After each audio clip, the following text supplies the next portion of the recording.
Pak Yuki, maaf saya salah sebut nih. Nggak didedang kan Pak ya? Pak Yuki Nugrahawan Hanafi, beliau sebagai Ketua Asosiasi Logistik yang saya kira tiap hari dikutip oleh teman-teman karena selain juga Ketua Asosiasi, beliau juga praktisi di bisnis logistik yang luar biasa. Kemudian kalau tadi saya bicara tol laut, ini yang saya kira sekarang ini sudah mulai merintis dan barangkali nanti akan jadi pelopor untuk tol laut yang diwakili oleh Pak Rahmat Kurniawan. Pak Rahmat silakan Pak. Beliau adalah GM dari MES Line Indonesia. Jadi MES ini salah satu operator yang saya dengar nanti barangkali menjadi operator yang pertama untuk apa jajal itu Pak ya, jajal tol laut itu seperti apa sih sebenarnya. Cuman tadi diskusi di luar, kita kalau tadi Pak Bambang kemudian konfirmasi dengan data gitu, kalau berangkat itu bisa 65% ke Biak, tapi baliknya cuma 34%. Begitu juga kalau Jakarta Sorong cuma 50 sekian persen, baliknya cuma 32%. Jadi memang betul harus inline. Kalau di Papua itu tidak ada industrinya, tidak ada, Pak Bronto tidak bangun pabrik mobil di Papua begitu, ya kapal-kapal nanti juga akan enggan meskipun pelabuhannya bagus begitu di Sorong dan Biak. Saya kira memang harus inline. Dan last but not least, Ibu Bapak, saya akan undang Mbak Afiliani. Mbak Afi, monggo di depan. Beliau ini selain ekonom dari Indef, salah satu foundernya Indef, selain juga sekretaris Komite Ekonomi Nasional, beliau komisaris di salah satu bank yang tingkat keuntungannya paling besar tahun lalu. Sebelum pindah ke bank yang satunya lagi juga yang nggak kalah besar karena asetnya terbesar. Sekarang beliau komisaris di Bank Mandiri. Sudah dilantik kan Ibu? Nah, jadi luar biasa, ekonom yang saya kira take home pay-nya mungkin paling besar di antara para ekonom. Kita berikan aplaus untuk semua pembicara. Kalau jadi moderator itu kan enak bisa ngerjain para pembicara begitu. Baik, Ibu Bapak, saya akan langsung saja mulai dari kira-kira kalau tadi sudah dipancing, sudah di-trigger oleh Pak Bambang ya, saya kira sangat komprehensif tadi. Kira-kira ke depan ini arahnya kemana kalau kita bicara pengembangan logistik nasional yang tiap hari kita bicarakan. Pak Sofyan ini sering biaya logistik kok sampai hampir 30%, 26% atau angkanya memang kadang-kadang saya kalau dari narasumber itu ada yang sebut 20% dari PDB, 26%, ada yang menyebut hampir 30% biaya logistik sehingga kita nggak punya daya saing yang maksimal. Kemudian kalau tadi di Pak Bambang juga nyinggung semen di Papua itu di daerah pedalaman itu bisa sampai 1 juta atau 1,5 juta. Problemnya bukan semata port saja, tapi juga bagaimana problem interline-nya bisa diatasi dan lain-lain. Dan banyak hal lagi, termasuk apalagi nanti kalau kita bicara masyarakat ekonomi ASEAN. Kebetulan bisnis Indonesia sedang melakukan research ekspektasi dunia usaha paling terhadap pemerintahan baru. Prioritas kebijakan apa yang dilakukan begitu, dan salah satu pertanyaan kita adalah siap gak sih dunia usaha terhadap MEA 2015? Dari responden yang sudah masuk, Ibu sebelum final kita analisis, dari responden yang sudah masuk itu hampir semuanya menjawab tidak siap. Nah, jadi ini saya kira sangat relevan topik yang diminta oleh Pak Lino ini kita diskusikan untuk hingga jam 12 pada pagi hari ini. Dan kalau tadi saya nyebut kuesioner, mohon nanti titip Pak Lino, para peserta nanti untuk juga menyampaikan aspirasinya kepada Pak Sofyan Manadi begitu. Pemerintah baru mendatang, meskipun Pak Sofyan ini bukan pemerintah, tapi beliau kan bisa menyampaikan begitu. Kita berikan aplaus kepada seluruh pembicara sebelum saya undang Pak Lino untuk menyampaikan strategi modernisasi pelabuhan dalam mendukung kelancaran logistik. Kita tahu Pak Lino ini sekarang sedang punya big project di Kalibaru. Saya beruntung bersama tim bisnis riset beberapa waktu yang lalu diundang untuk melihat the whole Tanjung Priok baru begitu, bukan sekitar Kalibaru, dan juga masuk ke Kalibaru. Di situ ada termasuk salah satu carport yang saya kira the biggest di Indonesia, kata Pak Bronto, siap untuk ekspor 300.000 unit tahun depan. Dan ini sebuah progres yang luar biasa. Tadi disebut change management yang luar biasa. Meskipun beliau ini ditentang tidak kalah luar biasa juga oleh banyak stakeholders termasuk dari para karyawan, tapi go ahead jalan terus. Dan hasilnya sudah mulai kelihatan dan mudah-mudahan pemerintah baru nanti juga memberikan komitmen yang besar untuk tetap mensupport pengembangan Priok sebagai main port di Indonesia, dan apalagi kalau beliau nanti berada di dalam kabinet yang baru, saya kira akan lebih besar komitmennya. Kita berikan applause untuk Pak Lino.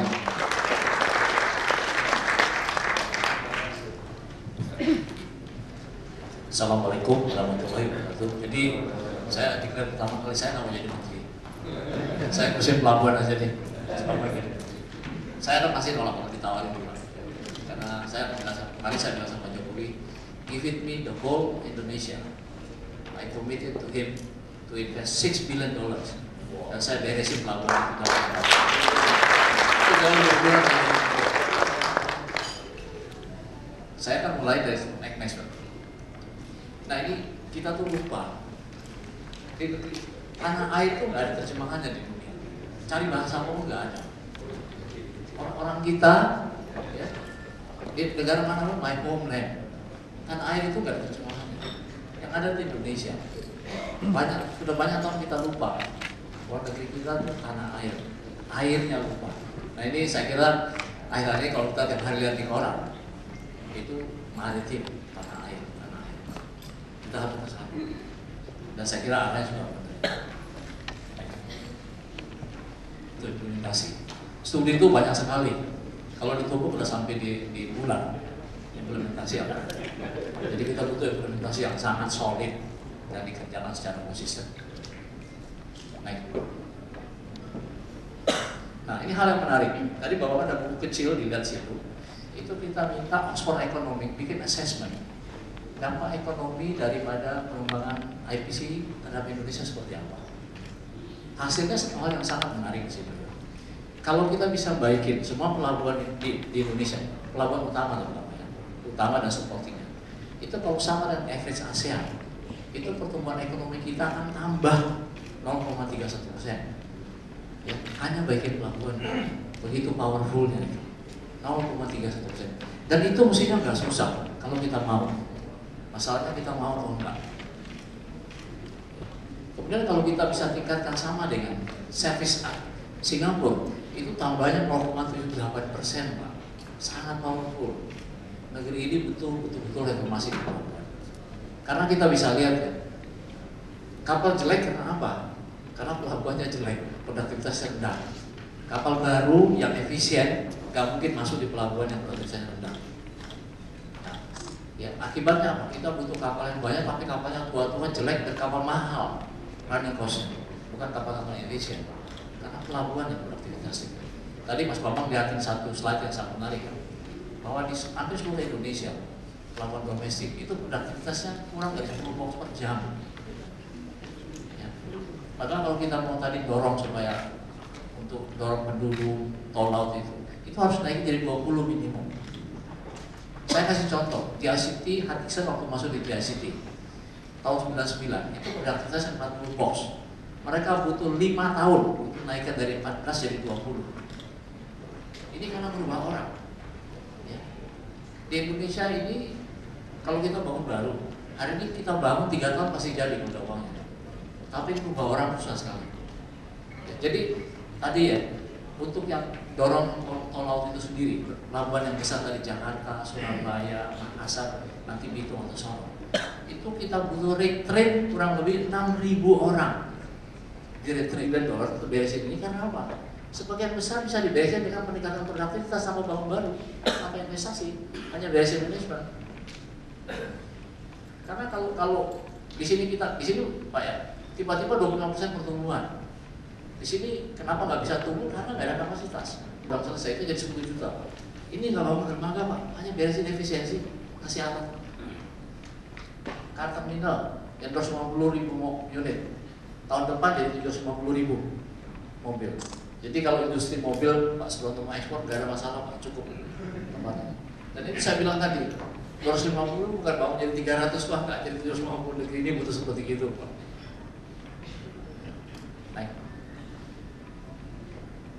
Ini yang hijau-hijau ini Pak, Ini dermaga yang kita perkuat, dibikin di atas dermaga baru untuk taruh alat supaya alat itu bisa nanti berdarat. Ya, ini hampir 7 km yang dibaiki dalam 4 tahun ini. Naik. Ini Priok hari ini Pak, pelabuhan yang berbeda sekali dari Makassar. Dengan alat semua. Ya, ini pelabuhan 3. Naik. Ke Jaya City di sini Pak. Ini yang luar Jaya City. Naik. Ini dan semua alat. Jadi bongkar alat pakai kredit itu Pak. Ini gudang baru yang dibangun untuk steel coil gudang. Jadi kalau luar negeri ada steel yang datang, ya, masukin di gudang yang overhead crane di atas sama dengan pabrik mobil, sehingga damage daripada steel coil itu bisa kita minimize. Kalau sekarang itu caranya sama terang, sehingga nanti ada saya mungkin 5% ini rusak itu sekarang nanti bisa kita ganti. Ada 2 hektar storage untuk steel coil, bukan crane-crane dipakai. Ini dan semua Priok hari ini. Baik. Ya, ini perkuatan dermaga yang kita kerjakan. Baik.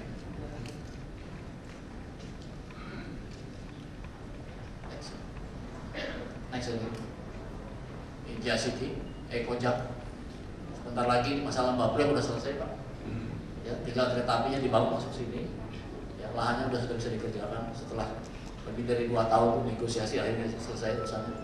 Naik. Ini Jaya City. Naik. Ini Bengkulu. Ini 3 tahun yang lalu bisa main bola di tengah alur. Ya, sekarang ini pelabuhan ini draftnya 14 meter.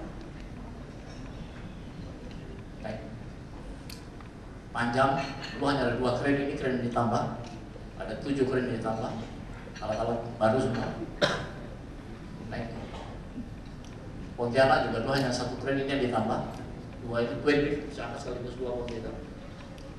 Sehingga Pontianak dulu kalau 3 tahun yang lalu itu kapal mesti 3 minggu nunggu, sekarang kapal nggak ada tunggu, utilizasi tenaga kurang dari 40%, hingga bangun baru, hanya meningkatkan efisiensi. Kalau dulu 2 tahun yang lalu, 3 tahun yang lalu itu freight ke Pontianak itu 5 juta, sekarang kurang dari 2,5 juta setelah dibaiki itu.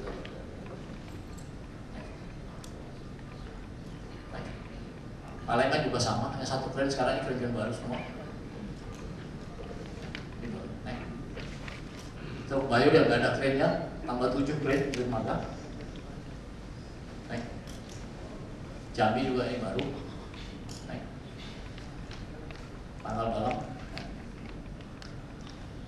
Banten, ini dermaga baru. Ini dermaga yang 400 meter dibangun, 600 meter tambahan. Crane-nya 4. Ya. Begitu bangun penuh. Draftnya 16 meter. Di New Priok. New Priok ini menarik Pak. Ya. Sejak ini proyek ini $5 miliar. Dan nggak ada, jadi kita bisa kalau kita mau. Tapi mesti ribet sama banyak orang. Nah, ini Pak yang dibangun. Ini Priok yang lama. Ini yang dibangun ini Pak kita. Itu juga menyebutkan bahwa pelabuhan lain dengan internet yang sama dengan Priok itu baru akan operasi setelah New Priok itu 70% utilisasi. Nah ini yang saya minta supaya teman-teman di Perhubungan hormati konsesi ini. Ya, komitmen dari menterinya sendiri. Karena ini kalau terus bicara bikin Cilamaya, itu menyulitkan sekali kita untuk investasi. Gak mungkin ada orang bantu saya financing kalau itu mau dibikin sama-sama. Gak mungkin. Kemudian satu hal juga Pak, yang saya ingin sampaikan di sini. Kita ingin kapal besar masuk di Indonesia, bisa ingin Singapura. Kamu bisa bayangin kalau kita bangun Cilamaya, itu ada 2 tempat yang terpisah, sehingga akibatnya nggak ada satu konsentrasi pulau besar di satu tempat. Kapal besar pasti nggak akan masuk, semua ke Singapura. Itu yang terjadi. Kapal besar bisa masuk kalau satu volume besar di satu tempat. Sekarang ini seperti contoh ya, barang-barang dari Semarang, Surabaya, semua transhipment di Tanjung Pelupas sama Singapura. Kita nggak bisa mengundang mereka ke Priok, karena itu pelibur sendiri. Tapi kalau ini jadi satu badan, kita bisa bilang barang-barang yang transhipment di Priok dikasih terminal itu separuh. Ya, sehingga orang-orang itu masuk di Priok, ada konsentrasi volume besar, kapal-kapal yang besar itu masuk, freight bisa ditekan, untungkan pada kita semua. Nah ini harus ada strategi nasional yang jelas. Nggak bisa orang bicara nggak punya konsep. Itu yang kadang-kadang Tapi saya harap nih pemerintah yang sekarang jauh lebih mengerti lah yang mana masih ini. Nah, tapi kalian juga saya bilang sama Pak Jokowi, saya komit Pak $6 billion, tapi jangan diganggu Pak. Dan beliau bilang sebagian saya nggak ganggu. Next. Ini jalan yang akan dibangun Pak. Kemudian saya sampaikan juga di sini.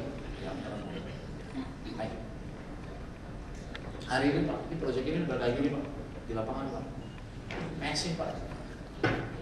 Ini udah periode lama, diberi tahunnya. Semua sudah in place, financing in place, ini hanyalah waktu aja. Jadi, baik.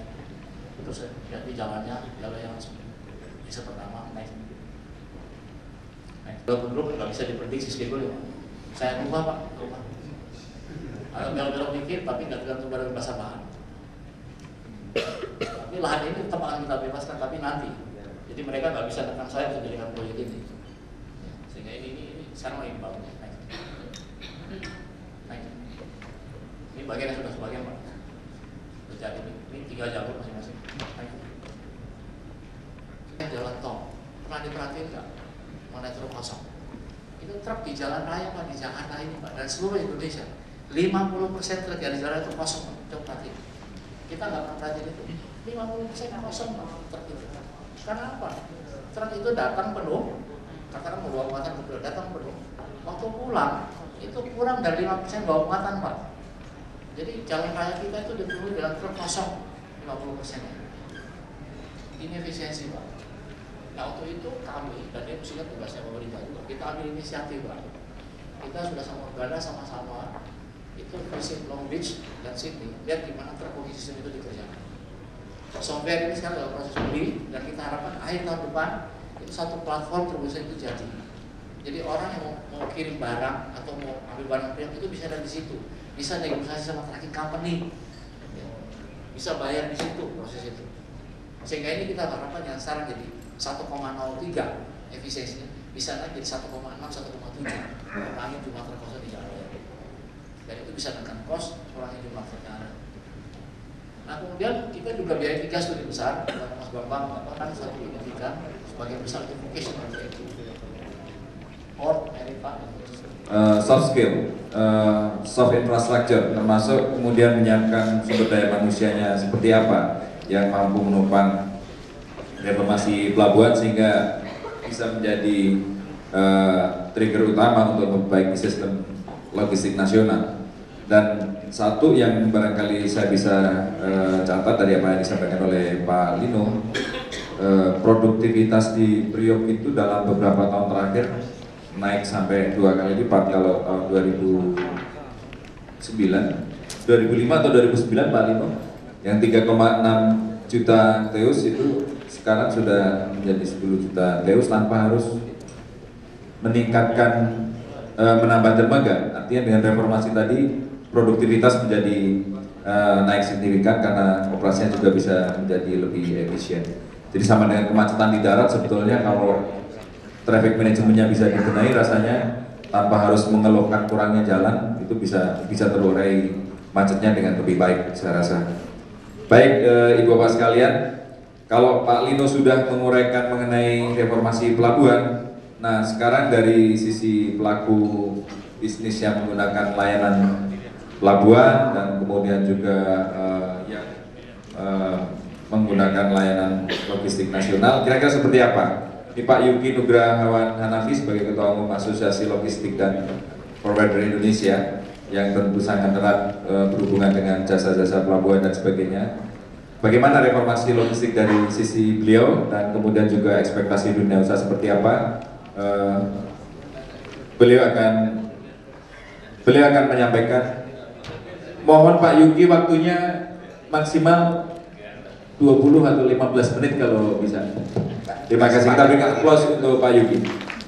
Bu Alfiani, selamat pagi buat Bapak Ibu semua. Mungkin ini suatu kesempatan bagi asosiasi logistik lah yang selama ini udah hampir 2 tahun, 3 tahun sejak sama abang saya ini kita membuat Indonesia Logistics Summit ternyata nggak beres-beres Mbak sampai sekarang gitu ya.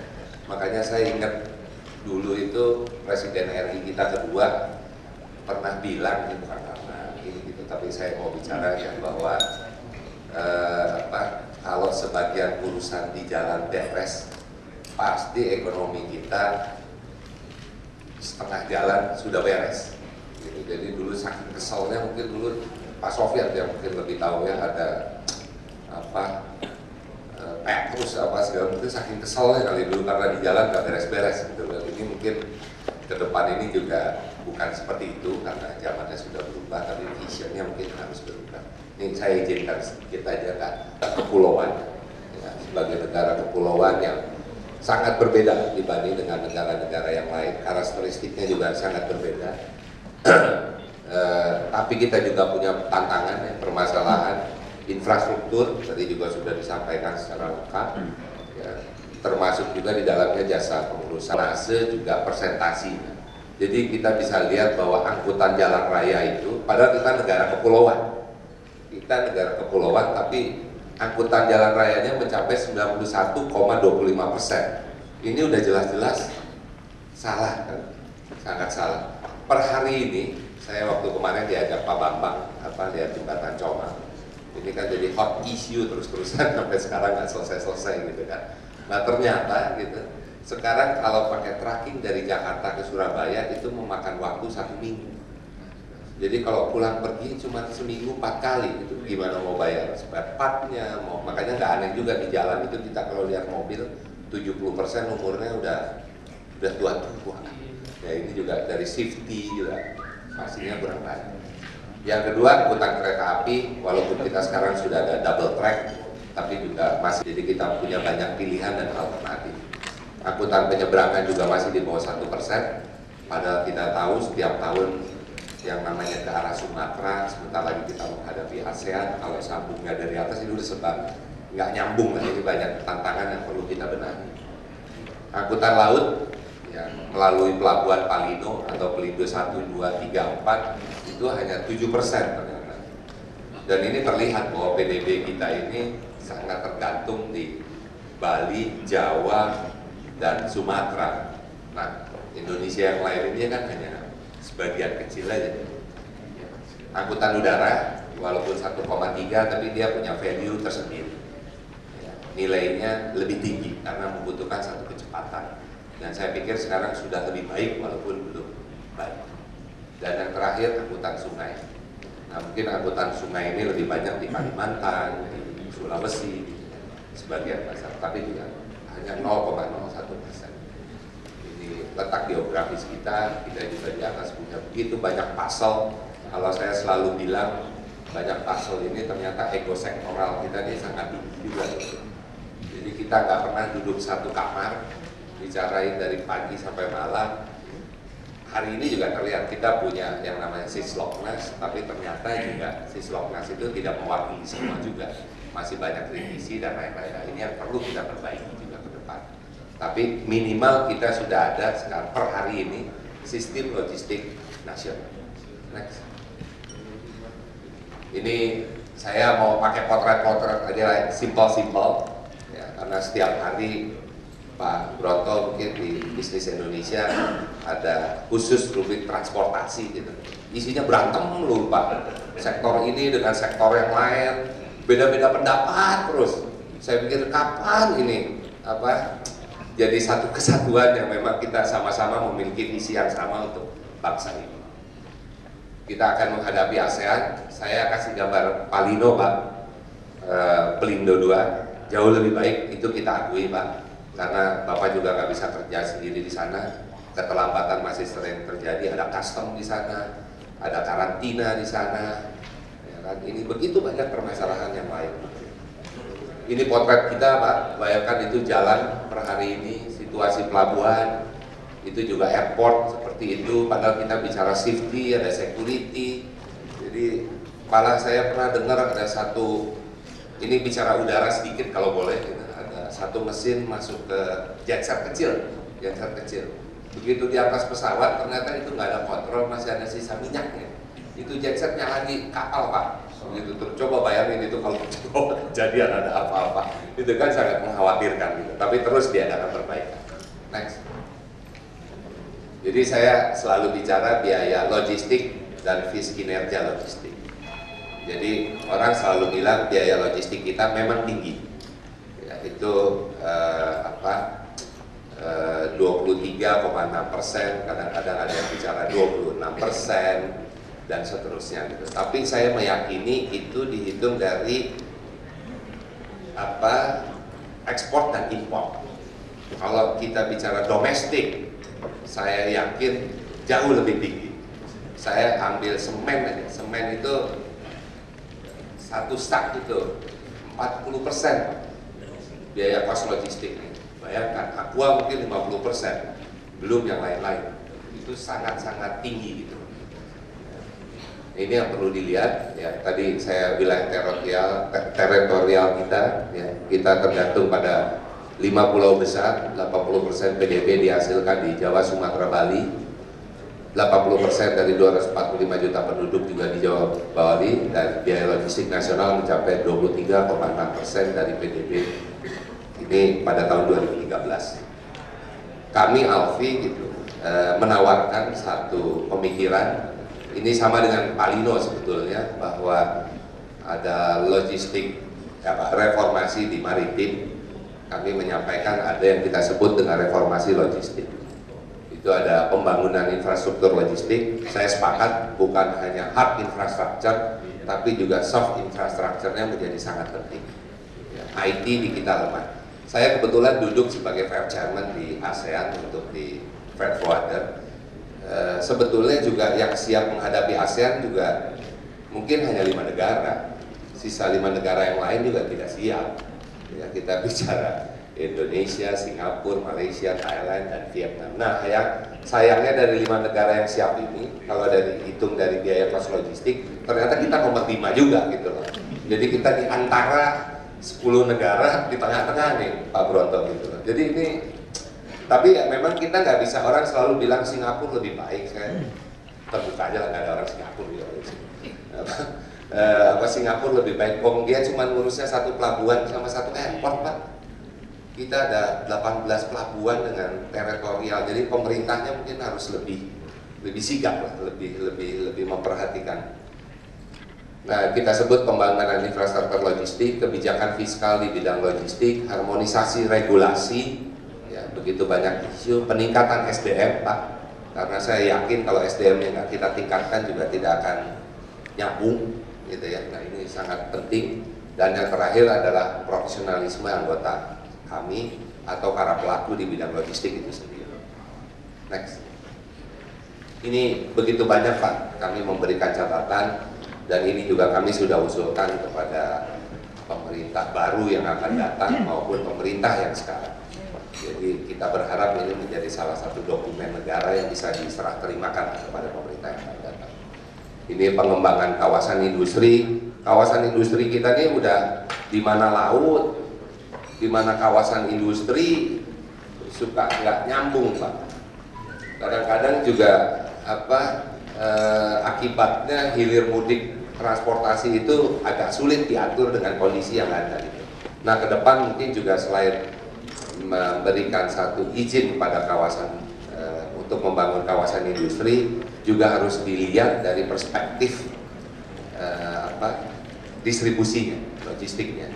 Karena saya juga sepakat Indonesia ini inventorinya akibatnya menjadi sangat tinggi karena sistem logistik nasionalnya mungkin belum baik. Bukan mungkin, tapi memang belum baik. Terus program short sea shipping tadi yang disampaikan Pak Bambang, Trans Java Highway, mendorong perbaikan ya, di seluruh wilayah, termasuk wilayah perbatasan. Tadi juga sudah digambarkan oleh Pak Bambang. Hasil kajian logistik, biaya logistik nasional. Tadi Pak Lino juga menyampaikan, kami juga mendorong apa yang kita sebut pembangunan logistik center, ya, antara satu pelabuhan dengan pelabuhan yang lain. Ya, ketersediaan fasilitas, tapi Jakarta belum punya, itu juga kita harus apresiasi. Ya, dan ada beberapa airport lain. Kebijakan fiskal, permasalahan perbajakan, ini terjadi double tax, sudah 5-6 tahun kita urus. akhirnya keluar, tapi sayangnya lagi-lagi implementasinya tidak berjalan. Akibatnya ini juga menambah biaya, terutama untuk manufaktur yang ada di Indonesia. Ini rehabilitasi moda angkutan darat, penunjang logistik, rehabilitasi kapal laut. Saya model billing dari transport kereta api pindah ke laut, pindah ke kereta ke darat dan sebaliknya, itu mungkin akan lebih baik. Tentunya dengan pengaturan yang lebih baik. Dan sesuatu juga. Next. Sumber daya manusia ini juga menjadi isu yang sangat penting. Standar kompetensi kerja nasional Indonesia atau SKKN, logistik, dan pendidikan pelatihan SDM bidang transportasi dan logistik, profesionalisme anggota, peningkatan kemampuan dan kualitas melalui pelatihan dan penerapan teknologi informasi. Ini menjadi sangat penting. Banyak juga tadi yang sama. Yang jelas mungkin sandang, pangan, papan mungkin itu yang harus kita hitung betul kan. Nah sekarang itu pun kan setiap tahun mau lebaran ribut, mau ini lebaran, mungkin lebaran haji aja mudah-mudahan gak ribut, tapi yang jelas setiap lebaran selalu aja kita harus koordinasi, ya penumpang, ya barang. Nah ini nggak selesai-selesai gitu ceritanya. Next, ini rekomendasi kami, biar ada rekomendasi katanya di pertemuan hari ini. Kita yang simpel-simpel aja. Pemerintah lama sudah ada sincloknya, saya nakal dikit, saya pasang aja pemimpinnya. Sebentar lagi mau dilantik kan Pak ya. Jadi biar jelas aja nanti bisnis Indonesia ngirimnya kemana Pak? Ada diborong Pak Bambang. Saya khawatir Pak Sofyan sama Pak Buarni aja nanti nggak kebagian. Demikian, terima kasih. Wabillahi taufiq wal hidayah. Semangat dari sisi mana gitu, supaya lebih mengerucut lagi. Kita berikan aplaus untuk Pak Sofyan. Susah sekali buat saya ini untuk bicara dengan ahli-ahli yang pasti mengetahui masalahnya. Sudah begitu banyak yang diberikan kepada pemerintah, tapi kita lihat apalagi setelah Pak Bambang menjelaskan itu sebenarnya nggak ada lagi, kita tidak tahu. Semua kita tahu tapi tidak ada yang kita jalankan juga. Atau kita jalankan semua maunya kita saja. Ya, kita ngomongkan macam-macam tapi kita tahu semuanya apa yang kita harus kerjakan, tapi kita tidak selesaikan apa yang kita kerjakan, jalan sendiri-sendiri. Dan di sini kelihatannya siapa yang melaksanakan yang terbaik seperti yang kita lihat sekarang ini ternyata ya susah. Memang di sini terlalu banyak lembaga yang dikatakan tadi, logistik kita yang mengatur, sehingga akhirnya tidak ada yang diatur. Yang kedua, saya rasa kita melihat sekarang ya, sebenarnya kan kita tahu betul semua bahwa sebenarnya kita dengan negara kepulauannya harus menomor-satukan daripada, yaitu namanya yang pelayaran lautnya. Karena kita 23 itu adalah sebenarnya air, laut itu sebenarnya yang menghubungkan kita satu sama lain. Tapi di sini menurut saya itu seperti dikatakan salah kaprah tadi, kita habiskan banyak uang dan lain-lain itu lebih banyak daripada perhubungan darat terutama, yaitu trucking dan lain-lain itu. Dan itu menurut saya kesalahan-kesalahan ini sebenarnya tidak boleh lagi kita lakukan. Dan ini salah satu ide sebenarnya tol laut ini, yaitu bahwa kita kembali kepada yang mana yang paling murah, yang paling kompetitif dengan negara kepulauan seperti Indonesia ini. Dan inilah saya rasa yang sekarang diinginkan, bagaimana daripada kita bisa menyambung ini semua. Seperti dikatakan tadi, lebih palinonya itu bagiannya, tapi Pak Bambang itu jelaskan ya, dengan tema-tema sebenarnya lain-lain, tapi sebenarnya tujuannya sama. Nah di sini saya katakan karena industrialisasi itu besok akan ada di Pantura Pulau Jawa ini lebih banyak, yang harus dan diperlukan bantuan-bantuan daripada pelabuhan-pelabuhan yang betul-betul efisien, yang baik ini, sehingga betul-betul kita bisa bersaingan dan menurunkan logistik cost kita yang begitu mahal sekali, yang menyebabkan kita tidak bisa berkompetisi. Nah ini yang menurut saya ada yang mengkoordinasikan ini, dan tidak bisa semua ini jalan sendiri-sendiri lagi. Nah di sini bisa saya katakan memang inilah yang diinginkan oleh Pak Jokowi, Pak JK sekarang, bahwa kalau dulu yang tanggung jawab semua eselon 3, sekarang dua ini mau mengambil tanggung jawab itu semua. Yang di bawahnya cuma tinggal diperintah saja. Jadi targetnya, selesai ke target ini waktunya, ini uang yang diberikan. Kalau nggak bisa, selesailah Anda. Saya rasa begitu kira-kira yang mau dikerjakan besok. Mampu nggak kita? mengerjakan ini, karena ini menurut saya bukan sesuatu yang dibilang revolusi mental itu betul. Bisa nggak kita ini? Ya. Sebab saya tentu melihat ini memang situasi kita ini lagi sulit. Ya. Luar negeri itu bukan main sulitnya, terutama saya paling khawatir karena itu adalah confidence, kepercayaan ini kita butuhkan oleh para investor itu masuk di Indonesia itu adalah dalam 1 tahun pertama. Dan ini yang saya katakan 1 tahun pertama ini yang paling penting oleh Pak Jokowi JK itu adalah membuat tim menteri-menterinya yang benar, yang profesional, yang bisa bekerja sama dalam satu tim. Dan ini yang harus bisa dilakukan menurut saya. Sehingga pada saat kita inginkan melakukan koordinasi, memperbaiki dan menentukan, termasuk salah satu yang namanya prioritas utama tol laut ini betul-betul bisa dikerjakan bersama-sama. Ya. Dengan segala prioritas yang kita perlukan, kita tahu betul semuanya masalah, tapi tidak bisa kita semua pemerintah ini besok ini nggak ada uang pokoknya. 1 tahun pertama ini pemerintah ini nggak banyak uang, jadi jangan harapkan terlalu banyak. Dan uang itu lebih banyak menurut saya, apapun dinaikkan daripada yang namanya minyak ini besok. Dan juga mengefisienkan pemerintah ini. Ya, pemerintah akan bertambah dari bisa menghemat nggak lebih dari 200 T untuk hitungan kita. Anggaran belanjanya masih ada 200 T, ada 400 T mungkin tahun 2015 itu yang bisa di-spend dalam kebutuhan yang begitu banyaknya sekarang. Jadi tidak banyak lagi sebenarnya kalau ada mengharapkan pemerintah melakukan investasi. Pemerintah akan melakukan investasi itu adalah langsung kasih kerjaan buat rakyat-rakyat kecil itu untuk bidang-bidang yang betul-betul lagi diperlukan, terutama irigasi untuk membangun pertanian kita. Dan beberapa yang utama.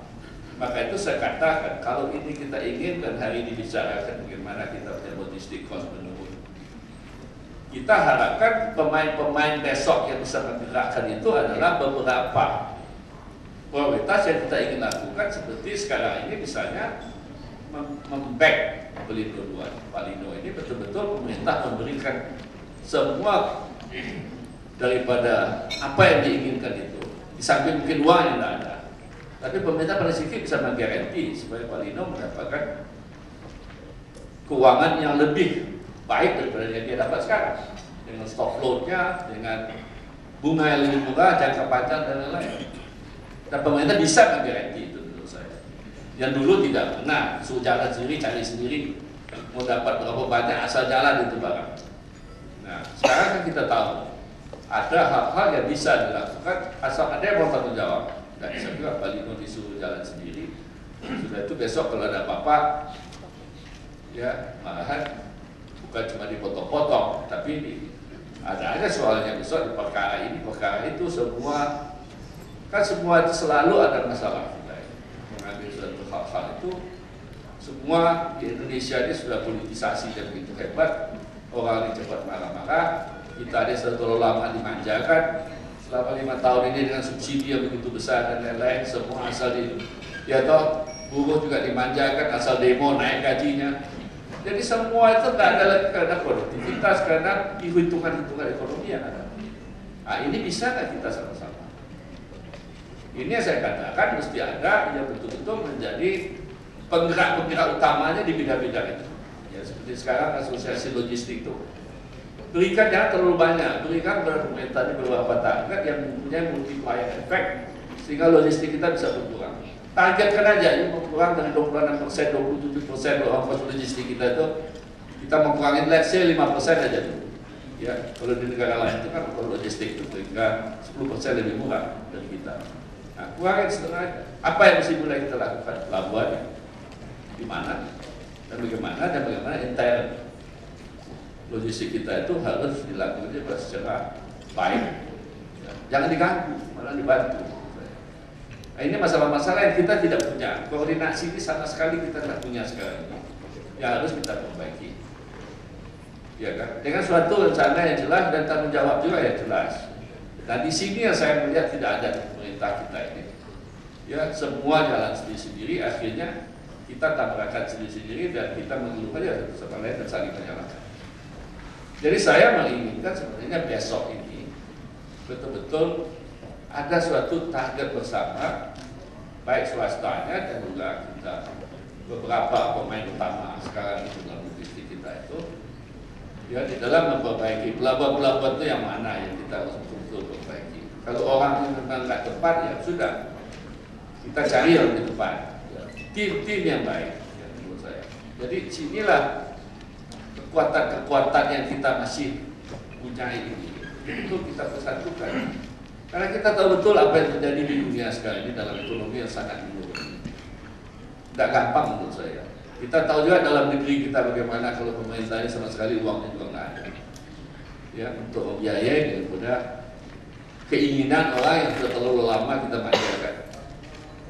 Nah, bisa nggak kita bersama-sama soal ini? Dan saya rasa ya, apapun pemerintah maju, kita swasta juga maju. Jadi kita ini jangan sama sekali menjadi malahan persoalan juga yang menghambat juga ini.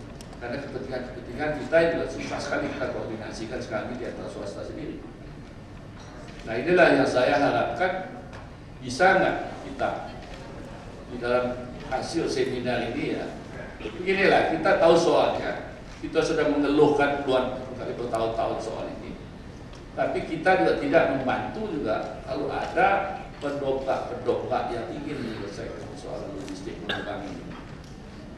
Itu yang tidak pernah kita lakukan selama ini. Nah, inilah yang kita perlukan.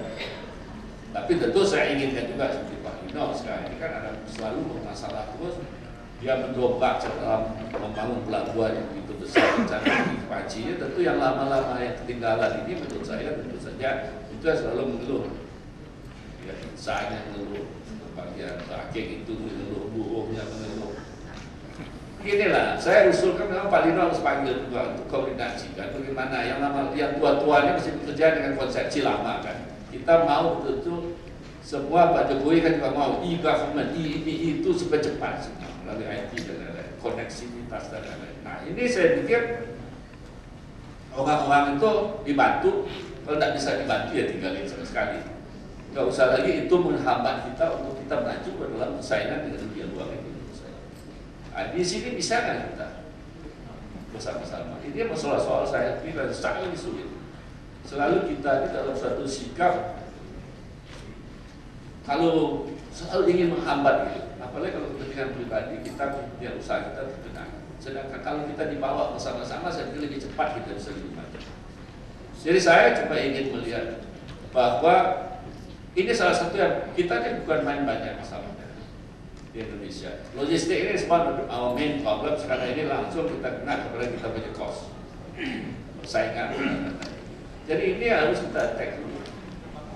Ya kan, seperti juga kita mesti harus menghadapi juga bunga yang naik sekarang yang tinggi, menghadapi segala macam masalah lain. Besok juga akhir tahun ini saya pribadi akan menghadapi masalah kenaikan gaji buruh. Oh, logistik harus kita selesaikan sama-sama dan tidak bisa lagi pemerintah ini ya harus betul-betul bersama-sama sekarang. Karena saya bilang kalau kita pas 1 tahun besok lagi dalam situasi dunia begini, karena Amerika mau taperingnya, mau menaikkan bunga lagi dan lain-lain, kita ini akan susah menurut saya. Ya, ini harapan sebenarnya kita juga dalam memilih Pak Jokowi, Pak JK ini supaya dia memimpin dan dia betul bertanggung jawab, dan orang ini kan tidak suka populer juga, cukup lah populer apa lagi. Yang populer kan sudah selesai, sekarang ada di New York, populer semua kan. Dengan delegasi besarnya, saya kasih tahu aja apa ada. Saya takut semua media yang biasa di sini nanti dimasuk. Oke. Tapi saya harapkan itu ya. Kita tahu betul di masalah kita logistik. Kita tahu betul apa yang sedang dilakukan dan banyak sekarang ya terobosan yang sedang dilakukan juga oleh beliau. Kita tahu. Coba bagaimana dilibatkan untuk bisa lebih tahu dan berkomunikasi lebih baik. So, kadang-kadang memang komunikasi itu kadang-kadang lambat semuanya, putusannya karena terlalu banyak mau ini. Tapi ya, once kita komunikasikan, sudah itu kita jalan terus kan, yang mana yang baik kita lakukan bersama-sama.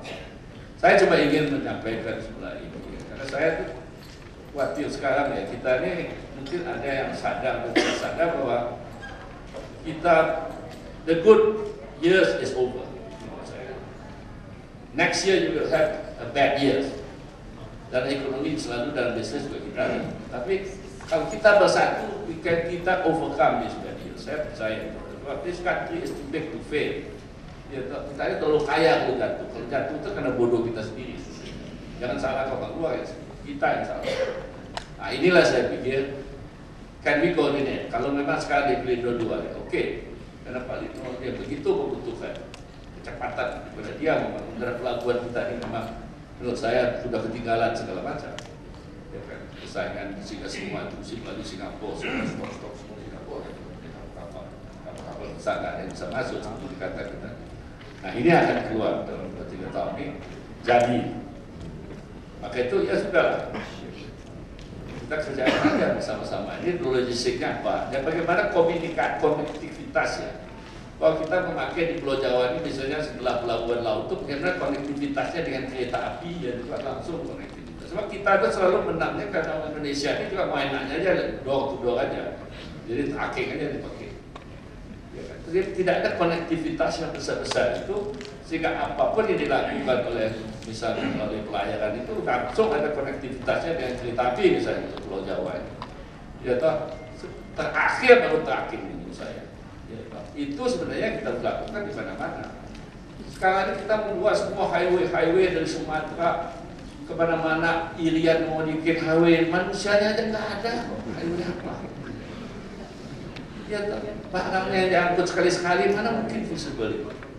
Jadi semua itu kita harus lihat yang tiap-tiap daerah itu apa yang menjadi prioritas utama. Mungkin juga ferry, apakah itu pelabuhan di sungai. Itu semua mesti kita lakukan dan efisien. Jangan semua sungai itu hanya bisa kalau musim hujan dijalani, kalau musim panas sudah bisa dijalani lagi. Nah, bisa di dredging juga bisa. Semua itu semua dari yang efisien. Semua yang menunggu aja. Nah, ini yang saya pikir nggak bisa lagi. Ya, tapi saya percaya ya. Biasanya during the bad years otak kita jalan semua dan kita selamat cari selamat. Kalau kemudian biasanya kita berkelahi semua. Ya udahlah. This is the time to be together, ya. Untuk kita tahu bahwa ini juga kesempatan buat kita ya, untuk betul-betul bisa bersaingan. Kalau enggak, tidak akan menjadi bagian daripada Asia Community. Ya seperti semua survei menyatakan dan saya termasuk diminta survei oleh Bisnis Indonesia. Are we ready? I say no, we are not ready. Enggak pernah kita kerjakan pekerjaan rumah kita, kok ready apa? Bina kok ada kan? Tahu aja enggak banyak. Apa sih isinya itu kejadian-kejadian? Nggak pernah kita sosialisasikan juga. Tapi apapun, udahlah, this is our country, that we have to work together. Ya, saya harapkan Pak Lino mimpinlah daripada bagaimana